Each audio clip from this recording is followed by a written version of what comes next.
लाल किले के पास हुए ब्लास्ट के सिलसिले में पुलिस ने अब तक दिल्ली से करीब 1 दर्जन लोगों को हिरासत में लिया है। पुलिस के अलावा दूसरी इंटेलिजेंस एजेंसीज भी इनसे पूछताछ कर रही हैं। दिल्ली, फरीदाबाद, सहारनपुर से लेकर जम्मू कश्मीर तक सर्च ऑपरेशन जारी है। ब्लास्ट में शामिल ज्यादातर आरोपी कश्मीर के हैं, इसलिए पुलिस गिरफ्तार किए गए डॉक्टर्स के साथियों से भी पूछताछ कर रही है।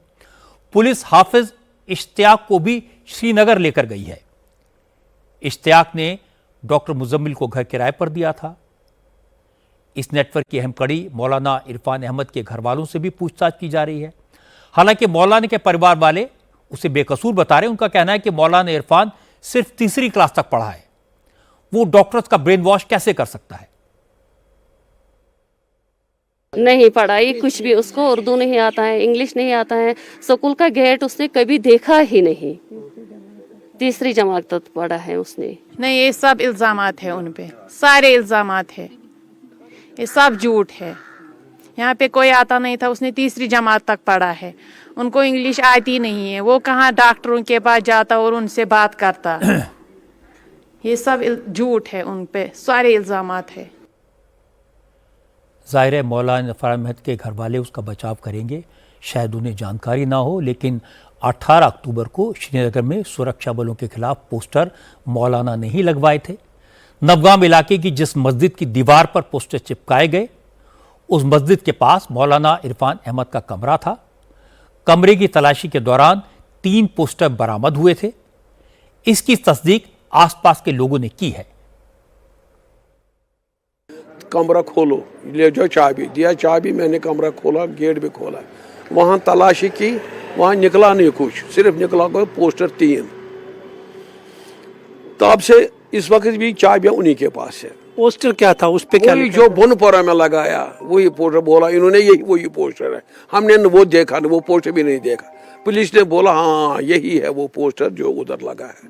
बस वही 3 पोस्टर निकला, तो चाबियां उन्हीं के पास। अब इस केस की पूरी जांच एनआईए के हवाले कर दी गई है। एनआईए को इस टेरर मॉड्यूल के बारे में और क्या जानकारियां मिली हैं, इसकी डिटेल मनीष प्रसाद के पास है। मनीष प्रसाद, क्या जानकारी मिली एनआईए को?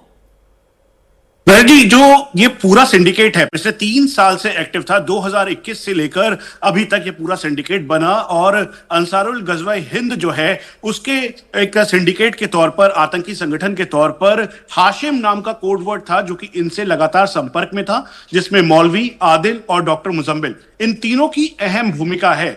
दरअसल इन तीनों ने ही पूरा नेक्सस तैयार किया। ये एक पैरेलल अपना सिग्नल पे और व्हाट्सएप पे ग्रुप तैयार कर रहे थे, जिसके द्वारा ये अलग अलग जगहों पर जाकर लोगों से संपर्क कर रहे थे, और बहुत ही सोचे समझे तरीके से इन्होंने इस आईडी एक्सप्लोजिव तैयार करने के लिए करीबन 26 लाख रुपए इकट्ठा किए, और 26 क्विंटल एक्सप्लोजिव नूह से, उसके अलावा गुड़गांव से और साथ में हरियाणा के अलग अलग जगहों से इकट्ठा किया, जो कि एनपीके फर्टिलाइजर था जिसको इन्होंने तब्दील करना था। लेकिन कश्मीर सेंट्रिक इन्वेस्टिगेशन में सबसे ज्यादा इंपॉर्टेंट इसमें मौलवी और डॉक्टर मुजम्मिल का रोल है। 2023 में इनको वेपन मिला था पहली बार। हाशिम जो कोड वर्ड है, जो कि पाकिस्तानी इनका हैंडलर बताया गया, उसी के द्वारा इसको पहला वेपन मिला, फिर 2024 में वेपन मिला, और फिर उसके बाद शाहीना और बाकी लोग संपर्क में आए। यहां तक कि अब कुछ दिनों पहले इनकी तकरार उमर को लेकर भी हुई थी। उमर ने पैसे का इसमें काफी ज्यादा गड़बड़ी की थी, जिसकी वजह से मुजम्मिल और उमर के बीच काफी तनाव हुआ।